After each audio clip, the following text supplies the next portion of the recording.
మన తెలుగు రాష్ట్రాల చరిత్రలో ఇంత పెద్ద ఎత్తున మాజీ సైనికుల యోగక్షేమాల కొరకు తెలుగు రాష్ట్రాల్లోని మాజీ సైనిక సంఘ నాయకులు ఒక తాటిపై నడిచి తన సత్తాని చాటటం ఇదే మొదటిసారేమో అనిపించింది. అలాగని ఇంతకుముందు ఈ నాయకుడు ప్రయత్నించలేదని కాదు, ఇప్పటి ప్రయత్నానికి అప్పటి ప్రయత్నానికి కొంత తేడా ఉంది అనిపించింది. నేను అలా అనటానికి కారణాలు లేకపోలేదు. ఒక 3-4 సంవత్సరాలు వెనక్కి వెళ్ళి చూస్తే ఎవరైనా మాజీ సైనికుడికి ఒక సమస్య వస్తే ఎక్కడికి వెళ్ళాలి, ఎవరు మనకి సపోర్ట్ చేస్తారు అనే ప్రశ్నకి సమాధానం దొరకడం కొంత కష్టంగానే అనిపించేది. కానీ ఇప్పుడు ఆ పరిస్థితి లేదు, చాలా వరకు మారిందనే చెప్పాలి. నేను ఒకడిని కాదు ఒక సైన్యం అనేలా ప్రతి మాజీ సైనికునికి ధైర్యం ఇస్తూ ఏపీఆర్ఎంఎస్ఎస్ఎస్ ముందుకు వచ్చిందనే చెప్పాలి. నేను అలా అనడానికి కారణాలు లేకపోలేదు. అందులో కొన్ని ఎగ్జాంపుల్స్ ఇప్పుడు చూద్దాం. ఎగ్జాంపుల్కి చివరి నెలలోనే చూడండి, జూన్లో జరిగిన ఒక ఇన్సిడెంట్, మాజీ సైనికుడైన కృపారావు గారి లిక్వర్ ఇన్సిడెంట్ విషయం మనందరం చూసాం. ఆ ఇన్సిడెంట్ గురించి నేను మళ్ళీ రిపీట్ చేయాల్సిన అవసరం లేదు. కానీ ఆ మాజీ సైనికుడికి మన మాజీ సైనికుల సంఘం ఉందని ఒక భరోసానిచ్చాం.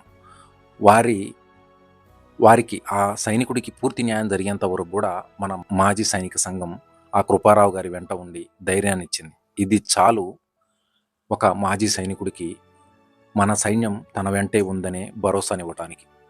అలాగే అంతకుముందు డిఎస్సి రిక్రూట్మెంట్, మన మాజీ సైనికులకి అన్యాయం జరుగుతుండగా మాజీ సైనికులకి సపోర్ట్నిస్తూ వాళ్ళని ఈరోజు టీచర్స్గా తీర్చిదిద్దారంటే వీరి పాత్ర కూడా కొంత ఉందనే చెప్పాలి. ఇక ఈరోజు పరిస్థితి చూస్తే తిరుమల తిరుపతి దేవస్థానంలో మాజీ సైనికులు వారి కుటుంబాలకి శీఘ్ర దర్శనం కొరకు దేవాదాయ శాఖ ఈఓ గారిని కలిసి విషయం వివరించడం, అలాగే అక్కడ ఎటువంటి రిక్రూట్మెంట్ జరిగినా మాజీ సైనికులకి అవకాశం కల్పించాలనే ఒక వినతి పత్రం అందించడం అనేది మామూలు విషయం కాదు. ఈఓ గారు కూడా అలాగే ఆలయ పెద్దలు కూడా సానుకూలంగా స్పందించడం చాలా సంతోషకరమైన విషయమనే చెప్పాలి. తమ సొంత ఖర్చులతో ఇంతటి ప్రయత్నాన్ని సుదీర్ఘంగా చేస్తున్న ఏపీఆర్ఎంఎస్ఎస్ఎస్ ప్రెసిడెంట్ తాండ్ర సాంబశివరావు గారు, వారి టీంకి పేరు పేరున తెలుగు రాష్ట్రాల మాజీ సైనికులు ధన్యవాదాలు తెలుపుకుంటున్నారు. ఏపీఆర్ఎంఎస్ఎస్ఎస్ రాష్ట్ర మాజీ సైనిక సంఘం యొక్క ప్రయత్నం మాజీ సైనికుల కుటుంబాల్లో వెలుగులు నింపేలా ఇంకా బలమైన సైనిక సంఘంగా ఎదిగి రాష్ట్ర అభివృద్ధితో పాటు మాజీ సైనికుల సమస్యలను ఒక్కొక్కటిగా దాటుకుంటూ విజయ శిఖరాలను చేరాలని ఆకాంక్షిద్దాం.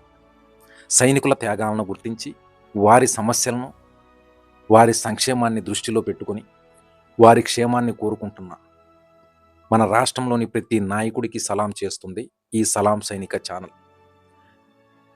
Thank you for watching this video. జై హింద్, జై భారత్.